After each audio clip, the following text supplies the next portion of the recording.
Hey everybody, it's Luca from Rackets and Runners. So we're going to do another tier list today. I'm pretty excited for this one. The last time we did a tier list was back in like October and November or something, and obviously with all the rackets that came out in January and February, there's a lot to talk about. Now the previous tier list that we did, I actually decided to do two parts, but include every single racket that we carry on the same tier list. And honestly, I think that was just a little bit too messy and clustered. So we're gonna go back to the way we did it previously, which was ranking 98s, 97s, and 95s in one tier list. And then the next one will be predominantly 100s with a couple 99s and 102s and 104s sprinkled in. And I'm just quickly gonna go over what a tier list actually is, because I get this question every single time we make one. A tier list is basically a grading system. So usually you'll see tier lists have S, A, B, C, D, maybe F tier as well. And basically, S stands for superior, and then the rest is kind of like grades in school. And how I rank the rackets is, of course, mainly personal preference. I mean, I do try to be as objective as possible in terms of performance characteristics, but there's really no way to be perfectly objective in a tier list. Now, on this tier list, as you can see, I've added a category called GOAT, which is going to be for rackets that I consider all-time greats. Now, we are only ranking current rackets, so you might be thinking, well, all-time great rackets, maybe you're being a bit dramatic there. To be honest, I do think there are some rackets, or one racket, that is worthy of being in its own category that is beyond S tier. So, GOAT tier, I guess you could say. And maybe in the future, I'll make a video, a tier list or top 5 where I talk about the best rackets of all time. I think that could be kind of fun, but there's going to be a GOAT tier list or a GOAT ranking here on this tier list, which I'm pretty excited to include here. The other thing I need to talk about is, as you can see, not every single 98 in the industry is on this list, and that's because, as usual, I can only talk about rackets that we carry at the store. So yeah, if you're missing a racket here, it's probably because we don't carry it. And of course, brings me nicely to my next point.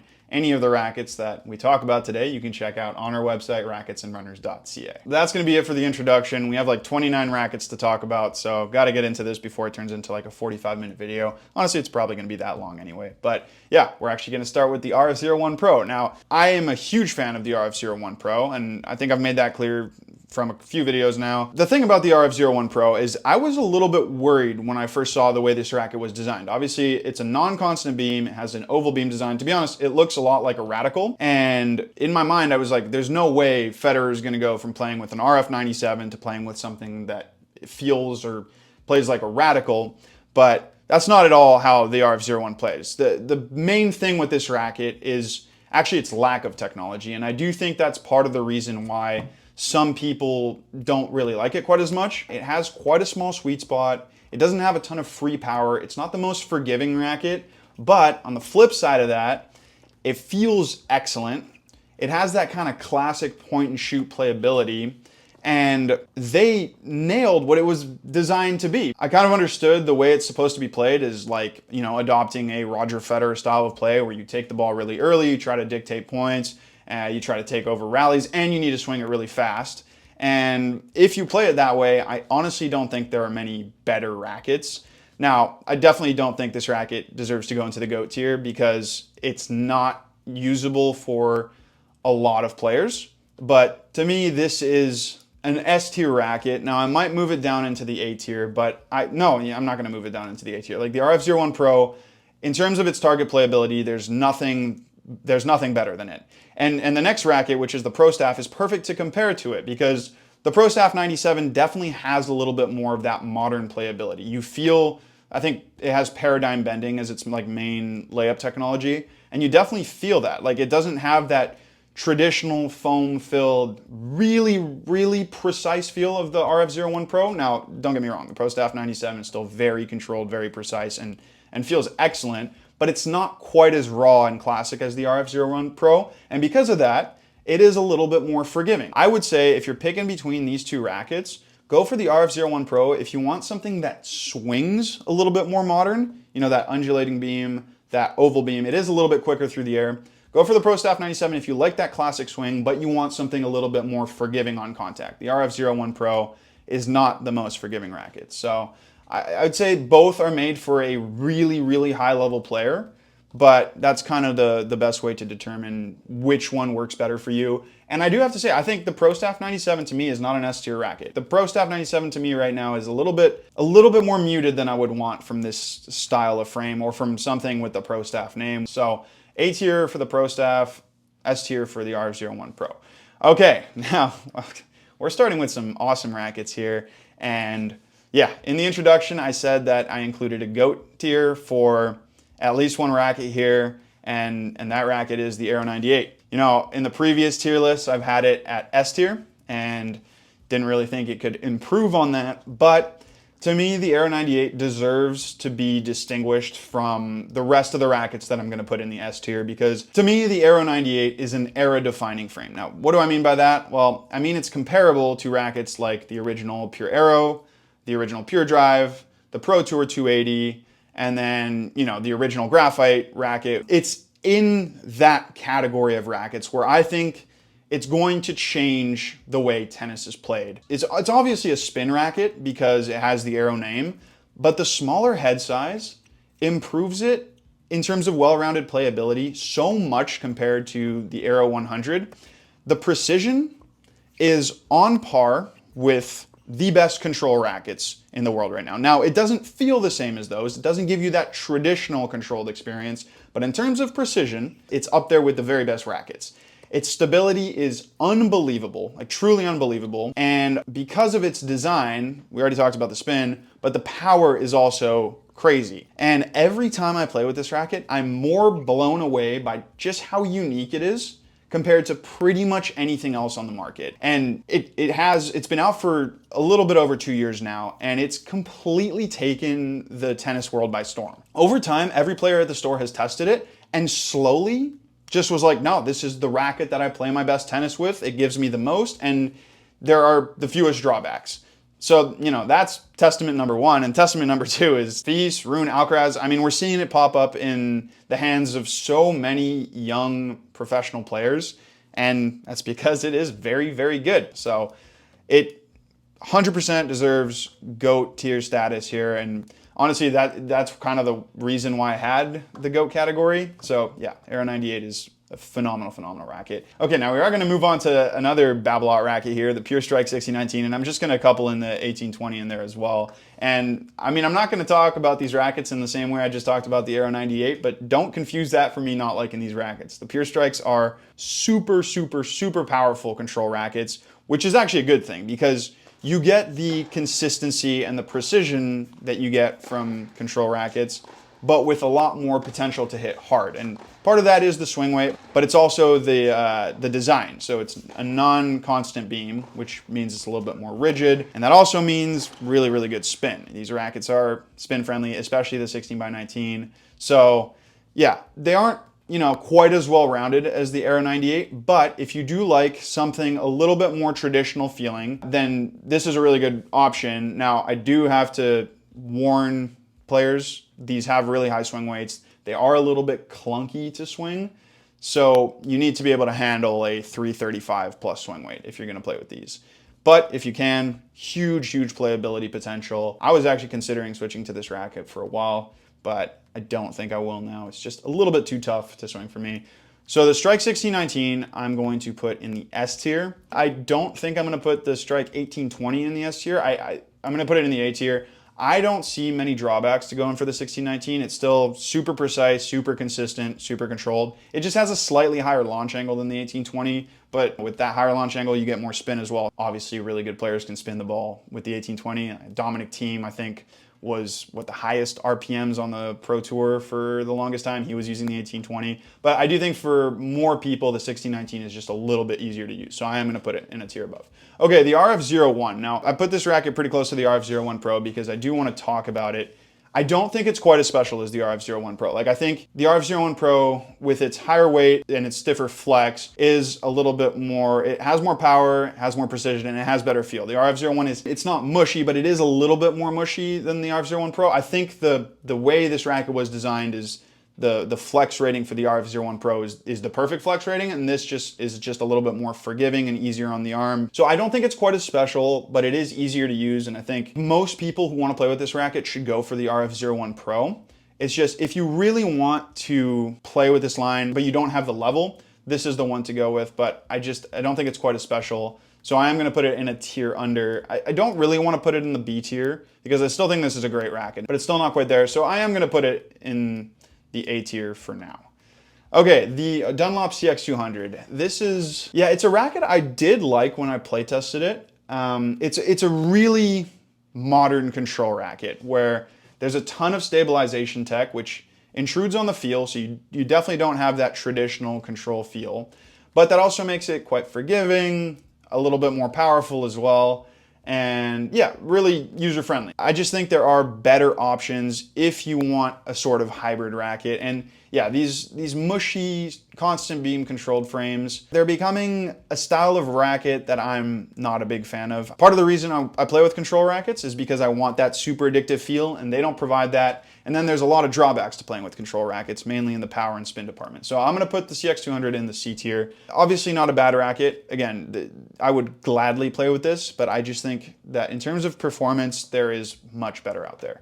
Okay, the FX500 Tour. Now this is actually a pretty good racket. You know, it's in that category of like Ezone 98, Pure Drive 98, where it's a more power-oriented 98 square inch frame. To me, it's not nearly as special as the Ezone and some other rackets in that category. It does have quite a dense string bed in the middle of the sweet spot, so the launch angle isn't too high, but I just don't think the power is quite as impressive as what you can get from other rackets in this category. So yeah, I'm gonna put it in the C tier for now. I don't think I'm gonna move it to the D tier, but it's, yeah, not higher than C tier, that's for sure.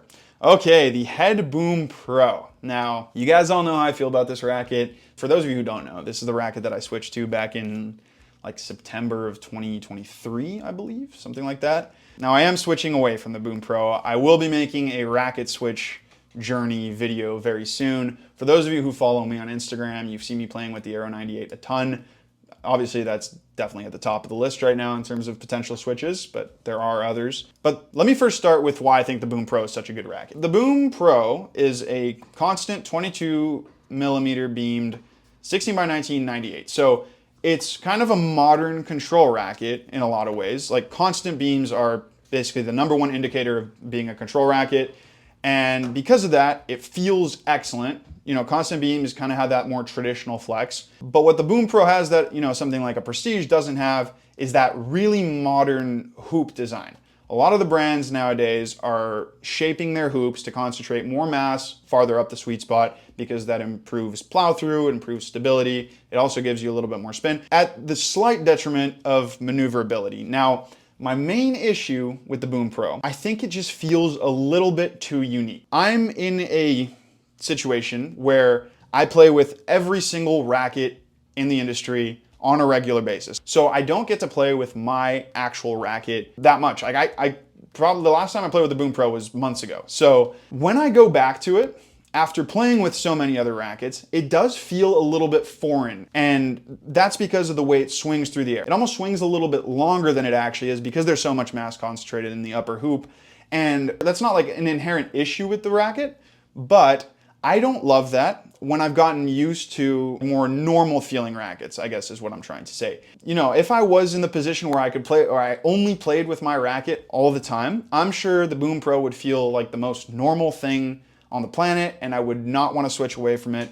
But because it is a little bit too unique, I think I'm gonna move on to something else. Now, where do I think this racket goes? I think this is an A-tier racket. I think if you like this style of frame, which, you know, has that higher concentration of mass in the upper hoop, this is the best in its category. What I mean by that is this is one of the only ones that we carry at least that has a constant beam, so the feel is gonna be the most classic. So yeah, I think Boom Pro to me is an A-tier racket. I will be switching away from it. Okay, the Extreme Pro. Now, when this design first came out, it was the Extreme Tour 360 Plus. It was really well received, and that's because it's kind of like the Aero 98 and the VCore 98 in that it is a 98 square inch racket, so it is a little bit more precise, but it's a spin racket. So you get the precision for control and you get the spin for control, and what that allows you to do is hit harder, so you get more power as well, and you know, spin rackets are designed kind of like power rackets, so they are just inherently more powerful. Now, I don't think this racket it's comparable to the Aero 98, but I think the Aero 98 offers you quite a bit more yeah, power, spin, and precision. And I also think the Extreme Pro has maybe gotten a little bit too far away from what it was as the original Extreme Tour. That racket was quite raw, it had pretty good feel, it had a bit more plow through. On this one, they've lowered the swing weight, they've kind of given it the Auxetic 2.0 treatment where everything gets a little bit more mushy and forgiving, but it's not quite as precise and doesn't have that feel that it had previously on at least the original Extreme Tour. So I'm gonna put it in the B tier. You know, a very good racket. If it works for you, great. And I do think it has gotten more forgiving over the generations of Extreme Tour and Pro. So that's a good thing. It opens itself up to more people, but it's a little bit less special than it was previously and definitely less special than some other comparable rackets. Okay, the Prestige Pro. I don't even know what to say about the Prestige anymore. It's like, it's almost unrankable. Like I should create another category here and be like, this can't be ranked, because if you like that super traditional classic feel and control, there's actually nothing that we carry that's like it. Like even a Percept 97D, which we don't carry, but if we carry, it still doesn't feel like super traditional. If I am comparing it to, yeah, an Extreme Pro, you'll get so much more out of the Extreme Pro, but because you get so much feel and control and it's so off the charts on the Prestige Pro, I'm not gonna put it any lower than B tier. Like it's just, you know, it fills a niche that I think a lot of people still want.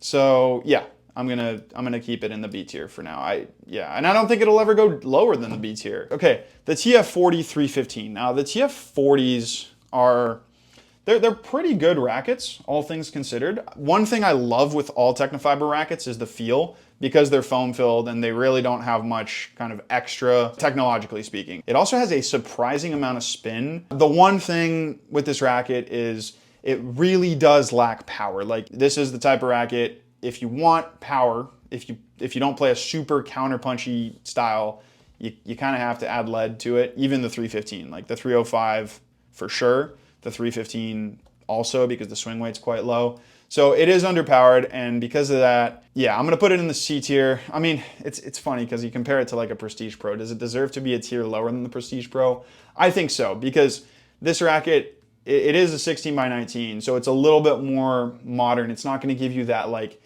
super classic controlled experience that the Prestige Pro gives you. So it's a little bit in between two styles in that regard, but it's just not well-rounded enough to go higher than C tier for me. So yeah, C tier for the 315, and I'm just gonna go ahead and do it.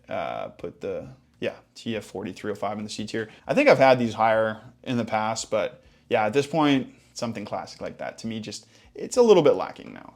Okay, the Pure Strike 97. I may get flamed for this, but this to me is a D tier racket, and I'll tell you why. You see Strike 97 and you think it's gonna be a more controlled version of the Pure Strike 1619 and 1820. It certainly is. The control is higher. The power is like way lower. So that's strike one, no pun intended. But the other problem I have with this racket is it doesn't have great feel. I mean, yes, it's a little bit more consistent and controlled than like a Strike 1820 and a Strike 1619, but I don't know, it just doesn't have quite enough. And then the other thing that's a huge problem with this racket is that it does not feel very maneuverable. Part of what you get with 97s is, you know, really good hoop feel and decent maneuverability up at the net, and I don't really get that with the Strike 97. Every time I play with it, I'm like, I want to like this, I like the concept and all that, but just not a good racket, and I can't put it higher than D tier. I would rather play with every single one of these rackets. I think every single one of these rackets here offer a little bit more than the Strike 97. All right, the Wilson blades now. I'm sure all of you follow Beckett on YouTube, or at least most of you. If you don't, go follow his channel. It's a fantastic channel. He is not a fan of the Wilson blade, and we have fundamental disagreements on this. In fact, we started a podcast back in like November, December, where we kind of went off about the blade to each other for a while, and I understand why he doesn't like the blade. In fact, me, as a person who owns literally every single version of the blade, this is not like a classic blade in any way. And the main reason for that is good old technology. I am not necessarily a big fan of technology. You know, this has Wilson's latest and greatest stabilization tech, which opens up the sweet spot, means the sweet spot is less defined, but it makes the racket more forgiving. And that's kind of the thing with the blade, is because of the technology that for some people, quote unquote, ruins it, it is way more accessible to a wider variety of players. You know, you can be even a lower level intermediate and benefit from the Blade's design. It's definitely not a bad racket. I don't think either the Blade 1619 or the Blade 1820 are bad rackets. Now, do I think they can go, they're not going S tier, that's for sure. Like, because this line still carries the Blade name, if you want to go S tier, you're gonna have to figure out the feel thing. And I don't know if Wilson's ever gonna do that, because there's probably no motivation to, because this racket still sells extremely well. But if you could somehow, Wilson, figure out a magical formula for maintaining the feel that you had on like the 2015 Blade, which I am pointing to, and I know you can't see, but it's on that wall over there. If you could maintain the feel of that with the forgivingness and, you know, easy playability of current Blades, then you would go S tier. In fact, you'd probably go GOAT tier, because that is potentially not possible. Because, yeah, when you open up a sweet spot, you make a sweet spot less precise. So, yeah, I am going to put the Blade 1619 in the A tier.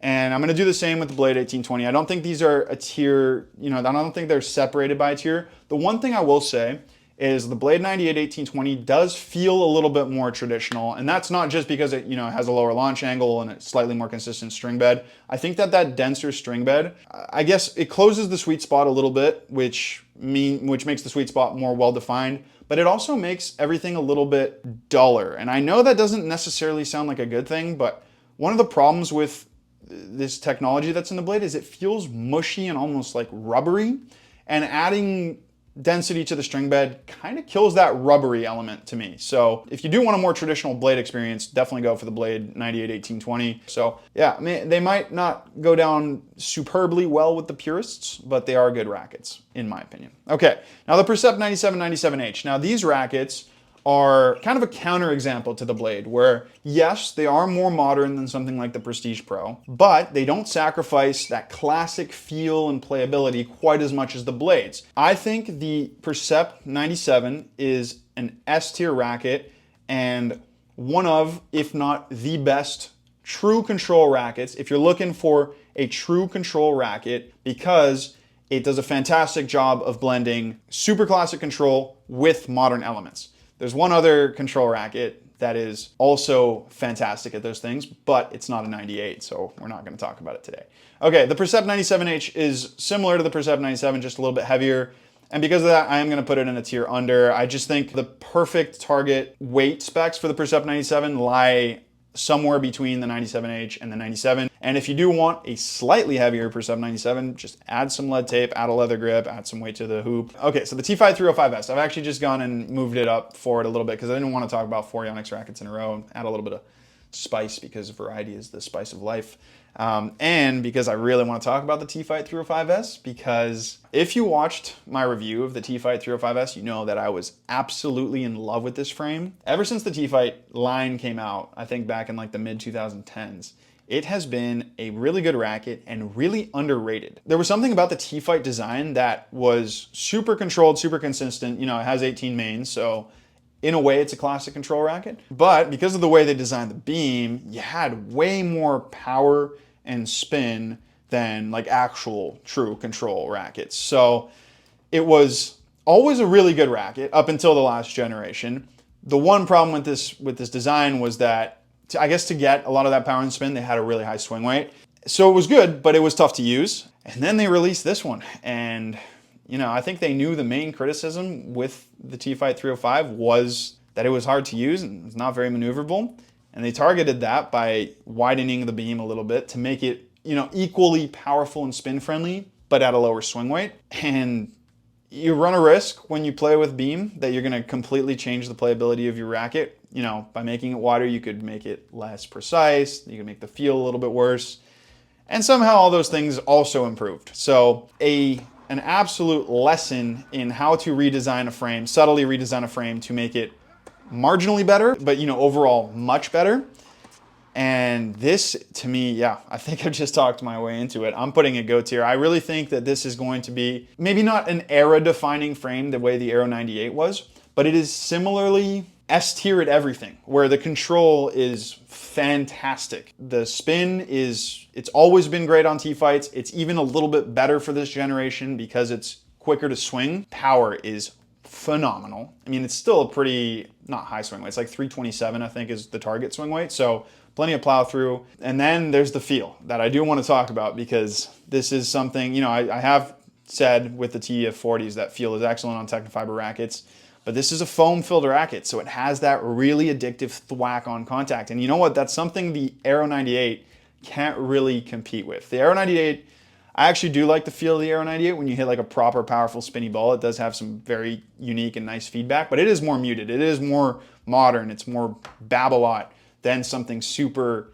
beautiful and traditional and so filled with feedback that you get on a foam-filled classic racket like the T-Fight. So yeah, just a wonderful, wonderful, wonderful racket from Tecnifibre. You know, I was expecting a good T-Fight again. Like every version of the T-Fight to me would be either S or A tier, but I was not expecting them to absolutely knock it out of the park. And that's what they did with this racket. I think a lot of players should and are taking a look, and that will definitely be up there with the Aero 98 for rackets that I'm switching to. Okay, enough about the T-Fight 305S. I think I just talked about it for like 10 minutes. Oh my God, I'm gonna have to cut that down so much. Okay, VCore 95. Now, also an excellent racket. I think I may have had this in the S tier previously, which may have been jumping the gun a little bit. The VCore 95 is great, and the new VCore design, which I guess isn't really that new, this racket's been out for 2 years now, but when it came out, was very different to the previous VCore. It has that really, you know, that trendy modern shape now where you concentrate all that weight in the hoop. It is shaped very similarly to a Boom Pro. The VCore 98 is, well, I mean, the VCore 98 is just a slightly bigger VCore 95. So we're kind of talking about these two rackets together right now. But what you get with that is, again, same thing I said with the Boom Pro, where the stability is really high, the power and the plow through are great. And the VCores, you get a lot more spin than with the Boom Pro because they're spin rackets. They're designed for that. They got the silicone oil infused grommets, which create a little bit more snapback. Now, I don't think these are quite as special as the Aero 98. The VCore 98, I'm just going to put in the A tier. To me, this racket, the one little flaw that it has is it can spray the ball if you go for very flat shots, which you don't get with the Aero 98. You don't spray the ball ever with that racket, but you know, still a fantastic, fantastic racket. And if you like, you know, they're different enough in terms of swing path and feel on contact where, like, if you prefer something about the VCore 98, it's not like you're missing out by not going to the Aero 98. Now, the VCore 95 is just so unique because it is pretty powerful, super spin friendly, but then it's a 95, so it has a small, very, very precise sweet spot. This racket is insanely maneuverable. Now, I do think you need to put a little bit of lead on this thing to make it forgiving enough for the modern game. But yeah, to me, it's an easy A tier racket. I just can't put it in the S tier anymore. I do think it's a little bit limited because of that smaller head size. Sweet spot's just a little bit too punishing. But if this works for you, that is, you know, a fantastic, fantastic racket. Okay, the Head Gravity Tour. Now, you all know how much I love the Gravity Pro.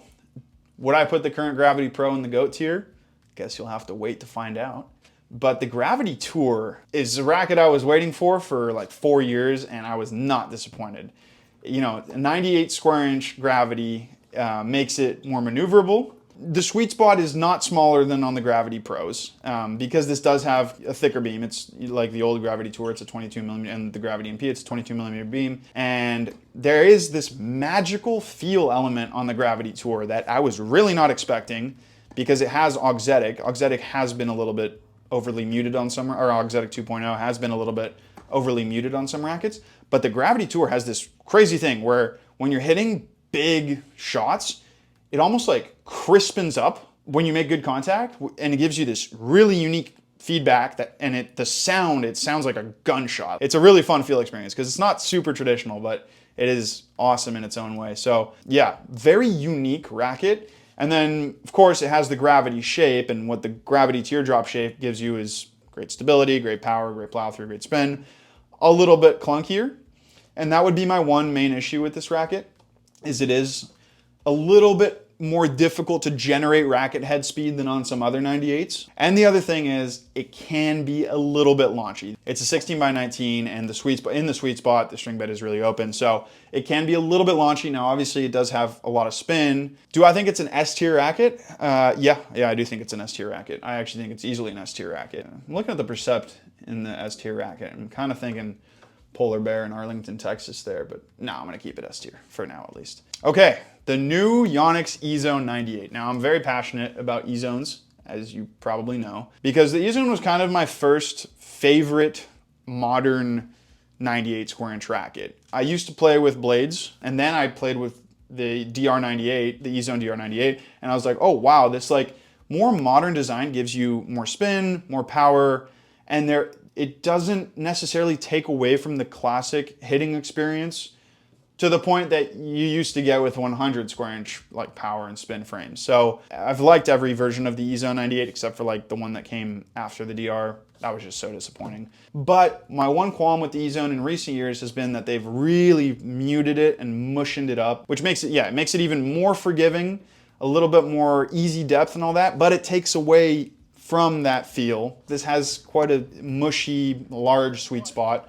Now, this new one compared to the previous one, I'm kind of back and forth on this because I think it's actually a little bit mushier with those Minimushi bagworms that they added in the throat. But there is something I prefer about it. I feel like I hit better with this than I do with the previous one. It almost feels like the flex is a little bit more constant throughout the racket, if that makes sense. With the previous one, like the throat flexed a lot, but the hoop was a little bit firmer, and this just feels like a little bit more of a cohesive unit. And because of that, I think it's a little bit more consistent, and it still has all those benefits of being an E-zone where it's quick, it's spin friendly, it is still a 98, so pretty good control. So it's not going S tier, it's not going GOAT tier, that's for sure. Now, is it going A tier or B tier?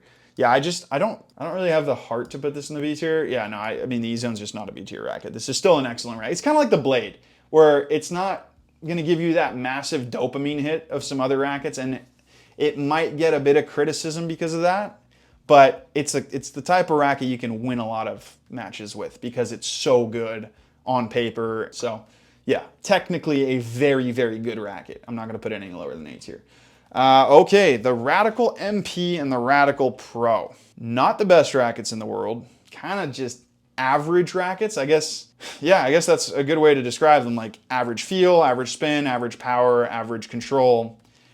There's something very radical about them, so if you're used to them, I mean, it makes sense that there's something very radical about the Radicals, where that like averageness almost like makes them better, where nothing is over the top, so then like nothing's gonna surprise you ever. So they're just very standard, I guess, and because of that, I think I'm gonna put the Radical MP C tier and the Radical Pro B tier. The only reason I have them in different tiers, Radical MP, I mean, if you are gonna go for a 300 gram racket like that, up it to 305 and go for like a Blade or a Gravity Tour. Yeah, like a Gravity Tour gives you so much more. The Radical Pro, I will say, it has actually a pretty decent feel if you're not coming from like the best feeling rackets, because it is so much thinner than the Radical MP, so you get a little bit, yeah, you just feel the ball more in the strings.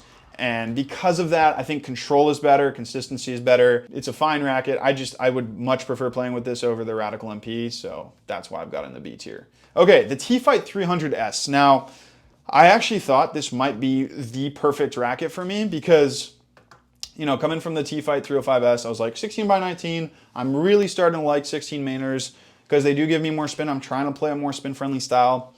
But I don't think this racket is quite as special as the 305S. I do think there's something about those 18 mains that is really important in giving it the consistency and control that this racket has, that this racket does not have. This racket, a little bit like the Gravity Tour, sprays the ball if you're not careful. Now, it is technically a little bit more spin friendly, but because I'm more confident hitting out with the 305S, I actually get more spin and power on that racket. So I'm gonna put this in the A tier. I still think it's an A tier racket. Like the feel is basically identical. So yeah, a really, really good racket, just not quite as special as the T-Fight 305S. I would still recommend the 305S to more players. Like this is not a very hard racket to use anymore, but the T-Fight 300S is a little bit easier. So if you have a problem with this, you can definitely try this and see if it works better for your game. Okay, the Ezone 98 Tour, I'm just gonna put in the B tier. I actually think Ezone 98s are almost perfect in stock form. They just need a leather grip, and then this is, I don't know, slightly obsolete. Maybe if you really don't like leather grips. What is it, 315 or 320 grams? Let me check. 315, okay, like that's right around the target weight that I want my Ezone at, but I just think it doesn't need to be that heavy for a lot of people, and if you do want it to be that heavy, throw on a leather grip. Leather grips are better. So yeah, I'm putting it I guess B tier. Okay, the Pure Drive 98. Now this is a racket I've been wanting to talk about for a while now. I don't think I'm going to do a full-on review at this point because it is a little bit late. I actually might compare this to like Ezone 98, Aero 98. So let me know if you guys want a comparison like that, because I actually do think there is a lot to talk about with this racket, especially comparing it to the previous one, because yeah, lots changed. They boxified the beam in the hoop, so it actually has a really, really nice feel. I actually love the feel in the Pure Drive 98. It feels foam filled. I don't actually know if it is foam filled, but it has a more traditional point and shoot feel than the previous one did. And if you watch my comparison of the Aero 98 and the previous Pure Drive 98, one of the things I said in that video was that the Pure Drive 98 was almost like a new modern version of a Pro Staff, because back in the day, the Pro Staff was more powerful, more point and shoot. It gave you like a bit more than like super traditional soft noodly flex rackets. So when you compare a Pure Drive 98 to like new era control rackets like the Percept 97, the Blade 90, it's kind of the same thing where it's more powerful, it's more direct. And now with the updates they made in terms of making the beam more like a box beam, it actually is even more like a Pro Staff. Now, if you were to compare a Pure Drive 98 with the Pro Staff 97, completely different rackets, but I'm just saying in terms of the era that they're in, kind of a similar concept, I guess. And I actually think the big negative with the previous Pure Drive 98 was that it was really stiff and harsh feeling. The feel was terrible. Like it really didn't have good feel at all, but it had insane power, pretty good spin, and a really direct feel. Like that's kind of the thing here is it's so powerful. It's almost like a 100 where there's just no dwell time or anything. And the fact that they have improved that feel and kept all those other things there. Like this is super powerful, quite spin friendly, and it feels very direct still. Like it has that powerful feel. I think it's a major improvement coming from the previous one. Now, do I think this is a racket I would switch to? Probably not, but I'm still gonna put it higher than I did the previous one, which I think I had in the D tier. I think it's a B tier racket. I'd have to play with it more, maybe customize it to see if I could put it in the A tier. I don't think it would go in the A tier though. I just think it's a little bit lacking in stability and consistency still. So it needs weight, but I think if this racket works for you, and I'm kind of struggling to see who it would work for right now, but if it works for you, it's really, really good. So yeah, that's the Pure Drive 98, and that is actually the end of the tier list. So that's all the 98s ranked. I like the distribution here. There's a lot of A tier. I don't think I'm going to go through and kind of make sure. No, why not? Quickly. Okay, Aero 98, yep, T-Fight 305S, definitely the GOAT tier rackets. And I think when we make the 100s, I'll include a GOAT tier. I don't know if there's going to be anything. So it's not like I'm just throwing anything into GOAT tier. I really think the industry is in a great, great place right now in terms of some phenomenal rackets. S tier, yes. RF01 Pro to me is an S tier racket. Never going to change my opinion on that. Strike 1619, S tier. Percept 97. Yeah, I'm going to keep it in the S tier. Gravity Tour, S tier, yes. Pro Staff 97, I like that. Strike 1820, yeah. RF01, that could potentially go in the B tier. Yeah, I'm going to move that into the B tier. I think this racket requires quite a bit of customization to get to the same level that these A tier rackets are in stock form. The Boom Pro is an A tier racket, I can't put it in the S tier. It's too quirky, I guess is the word I'm looking for. Blades are A tier rackets. They just are. I don't know. I can't put them any lower than that. Even if I wanted to, like I just can't. Percept 97H, yeah, one tier under the Percept. VCore 98, 95, yeah, that's the right tier for those. Ezone 98, yeah, it would need to flop terribly to go lower than A tier because the Ezone is just such a fundamentally great design. But, you know, I also think S tier is kind of where it should be. So this is just a good Ezone. T-Fight 300S, yeah, definitely nowhere near the same tier as the 305S. To me, that is not quite as good of a racket. Extreme Pros, yeah, that's like a perfect B tier racket. Prestige Pro, I mean, yeah, it could be GOAT for some people. Radical Pro, yeah, that's a B tier racket. Ezone 98 Tour is a, yeah, B tier. Pure Drive 98 B tier, yep. RF01, yeah, I just did that. CX200, C tier, yes. I guess I kind of complain about similar things that I do with the Blade, but the Blade is just so much better that I... 2 tiers under is where it should be. FX 500 Tour, yeah. So, similar in some ways to the Pure Drive 98. I just much prefer the current like Pure Drive 98. The feel is way better. Yeah, they really nailed the feel on the Pure Drive 98.